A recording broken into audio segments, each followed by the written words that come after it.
ఓం నమః శివాయ. ఓం నమో నారాయణాయ. ఓం శ్రీ స్వర్ణాకర్షణ కాల భైరవాయ నమో నమః. ఓం ఒటుక కాల భైరవాయ నమో నమః. హరి ఓం. మా ఛానల్కి స్వాగతం. చూస్తున్న వీక్షకులకు, ప్రేక్షకులకు, ప్రియ కాళభైరవ భగవద్బంధులకి స్వాగతం పలుకుతూ మమ్మల్ని ఎంతగానో ఆదరిస్తూ ఉండబడిన ప్రియ సోదరి మనులకు అందరికీ కూడా ముక్కోటి ఏకాదశి పండగ శుభాకాంక్షలు. సనాతన ధర్మ వీక్షకులకు, సంరక్షకులకు అందరికీ పైన దత్తాత్రేయ స్వామి యొక్క ఆశీస్సులు ఉండాలని కోరుకుందాం. అలాగనే మార్గశీర్ష మాసం అనగానే శ్రీ వళ్ళీ దేవసేన సుబ్రహ్మణ్యేశ్వర స్వామి యొక్క జయంతి, కాళభైరవ జయంతి, దత్తాత్రేయ జయంతి సందర్భంగా మనమందరము ఎలాంటి విధి విధానాలు పాటించాలో సవివరంగా సంపూర్ణంగా తెలుసుకుందాం.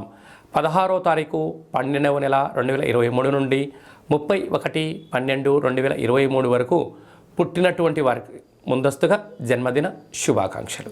గతంలో వివాహం చేసుకున్న వారికి వివాహ వార్షికోత్సవ శుభాకాంక్షలు. ఈ 16వ తారీఖు నుండి 31వ తారీఖు వరకు ద్వాదశ రాశిలో గ్రహ గమనాలను అనుసరిస్తూ ఎలా ఉండబోతుందో సవివరంగా సంపూర్ణంగా తెలుసుకుందాం. మేషరాశిలో గురు సంచార స్థితి, కన్యరాశిలో కేతు సంచార స్థితి, తులారాశిలో శుక్రుడు స్వక్షేత్ర సంచార స్థితి, వృశ్చిక రాశిలో కుజుడు స్వక్షేత్ర సంచార స్థితి, ధనుసు రాశిలో రవి బుధ సంచార స్థితితో బుధాదిత్య రాజయోగంతో ప్రయాణం అవ్వడం, కుంభరాశిలో శనేశ్వర స్వామి స్వక్షేత్ర సంచార స్థితి, మీనరాశిలో రాహు సంచార స్థితితో ద్వాదశ రాశిలో గ్రహ గమనాలు ఈ విధంగా ఉన్నాయి. ఇక్కడ విశేషంగా శుక్రుడు స్వక్షేత్రకారకుడు, కుజుడు స్వక్షేత్రకారకుడు, శనేశ్వర స్వామివారు స్వక్షేత్రకారకుడు.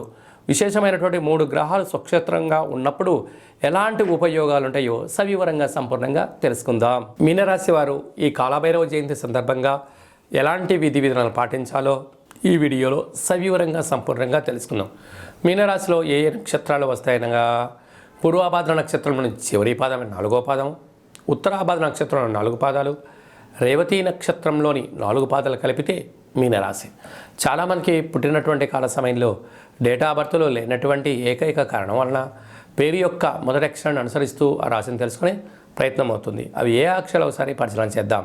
ది, దుమ్, షం, జా, ధ, దే, దో, చా, చి అక్షరాల వారంతా కూడా మీనరాశి జాతకులే. మీనరాశి యొక్క అధిపతి దేవగురు బృహస్పతి.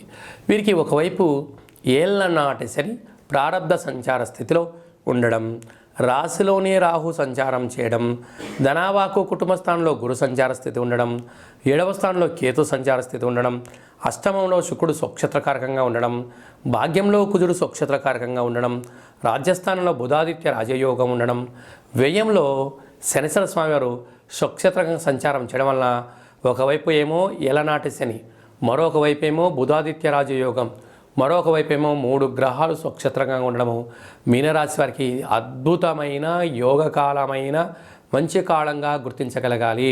వీరు చేస్తున్న వృత్తులలో, ఉద్యోగాల్లో, వ్యాపారాల్లో ధర్మబద్ధంగా, న్యాయబద్ధంగా ఉండడం వలన ప్రమోషన్స్ రావడం, విదేశాలకు వెళ్ళడం, విదేశాల నుంచి పెట్టుబడులు మీకు రావడం, స్థిరాస్తులు, చరాస్తులు, గృహాలు, భవనాలు, క్రయ విక్రయాలు యోగదాయకం.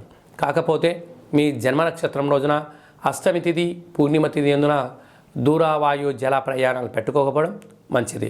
అలాగే ఆవేశానికి దూరంగా ఉండడం, ఆలోచనగా ఉండడం, జ్ఞానంగా ఉండడం, ఆధ్యాత్మికమైన సేవలు, యోగా, ఆసనం, మెడిటేషన్ లాంటివి కార్యక్రమం చేయడం వలన అనేక రకాల ఒత్తిడి నుంచి జయించి సంపూర్ణ స్థితి, ఆయురారోగ్యం మీ సొంతం కాబోతుందని చెప్పి గమనించాలి.